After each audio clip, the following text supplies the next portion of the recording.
چاند رات شریعت اسلامیہ میں لیلۃ الجائزہ کہلاتی ہے، اور اللہ تعالیٰ جل شانہ بندوں کو اس رات نوازتا ہے کہ پورا مہینہ تم نے روزے رکھے اور اب میں تمہیں اس کا صلہ عطا کروں گا۔ اور لیلۃ الجائزہ میں اللہ عیدی عطا کرتا ہے اور بندوں کو وہ عطا کرتا ہے جو وہ سوچ بھی نہیں سکتے کہ ہمارا مالک ہمیں کیا کیا عطا کرتا ہے۔ ہر شخص جو عیدی دیتا ہے وہ اپنی طاقت کے مطابق دیتا ہے نا۔ آپ کو بھی بچپن میں عیدی ملتی رہی ہوگی، اب بھی ملتی ہوگی، تو کوئی 10 روپے، کوئی 20 روپے، کوئی 50 روپے، لیکن کوئی ایسا بھی ہوتا ہے کہ جس کے پاس فراوانیاں ہوتی ہیں تو پھر اس کی عیدی تو اس کی عیدی ہوتی ہے۔ تو ہر شخص اپنی کیپیسٹی کے مطابق ہی عیدی دیتا ہے نا۔ تو یار جب ایک عام آدمی 10-20 روپے دے دیتا ہے، لیکن جس کو اللہ نے بڑا نوازا ہو تو وہ پھر 500 روپے کا نوٹ آپ کو دیتا ہے کہ جناب یہ عیدی ہے آپ کی، تو پھر اللہ کتنی عیدی دیتا ہوگا، وہ کتنی کرم نوازیاں فرماتا ہوگا۔ تو یار جب عیدی لینے کا وقت ہو اس دن ہم بازار میں ہوں، جب عیدی لینے کا وقت، کچھ لوگ اپنے سارے کام اور ساری خریداری چاند رات کے اوپر چھوڑتے ہیں کہ اس رات کو ہم بازار جائیں۔ کچھ لوگوں کو شوق ہوتا ہے اس رات بازار جانے کا، حالانکہ بازار شر الاماکن، بری جگہ، سب سے بہتر جگہیں اللہ کے گھر مسجدیں ہیں اور سب سے بدترین جگہیں بازار ہیں۔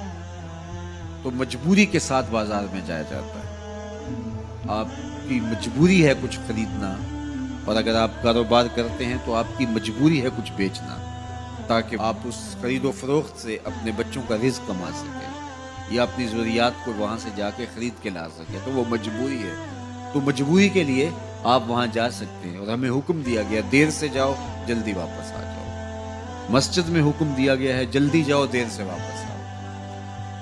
اور ہمیں پتہ ہے کہ چاند رات کو رش کتنا ہوتا ہے، اور ہم اسی وقت کے لیے سارے کام چھوڑے ہوں جبکہ کندھے سے کندھا چھو رہا ہوتا ہے اور مرد و زن کا اختلاط بھی وہاں ہوتا ہے، تو پھر اپنے آپ کو بچانا اور اپنے آپ کو محفوظ رکھنا اور اپنی نظر کی عفت اور پاکیزگی کا خیال رکھنا کتنا مشکل ہو جائے گا۔ اپنے آپ کو آزمائش میں ہی کیوں ڈالا جائے کہ جس میں ہم پورے نہ اتر سکیں۔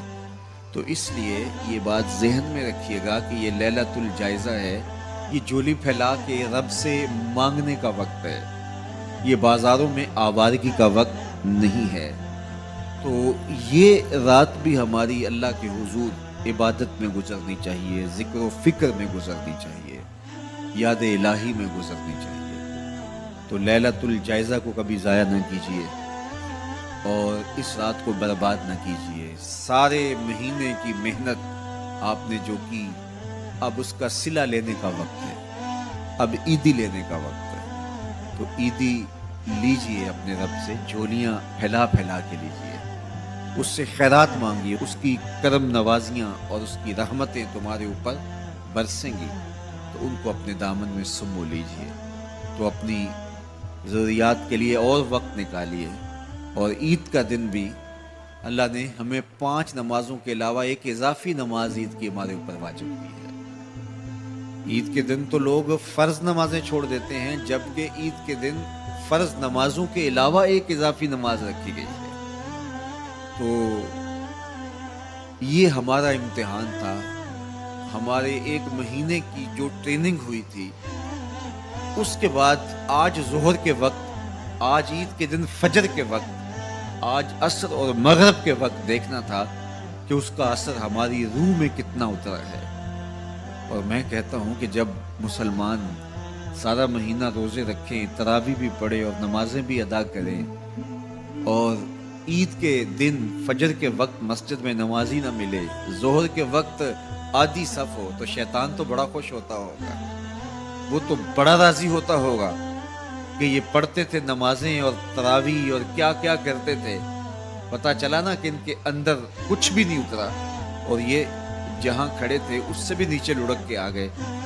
تو شیطان کو کبھی خوش نہ ہونے دینا، اللہ کے حضور سرخروئی اور کامیابی کے لیے دعا مانگتے ہوئے ماہ سیام سے رخصت ہوں. یہ گھڑیاں اللہ نے نصیب کی. گنتی کے دن انہیں کہا گیا ہے. تو یہ گنتی کے دن یوں ہی بیت جاتے ہیں اور اسی طرح پوری زندگی بیت جاتی ہے. اور پھر جب آنکھ بند ہوتی ہے تو پھر آنکھ کھلتی ہے کہ ہم زندگی کہاں گزارتے. تو آئیے ان لمحوں کو غنیمت جانیے.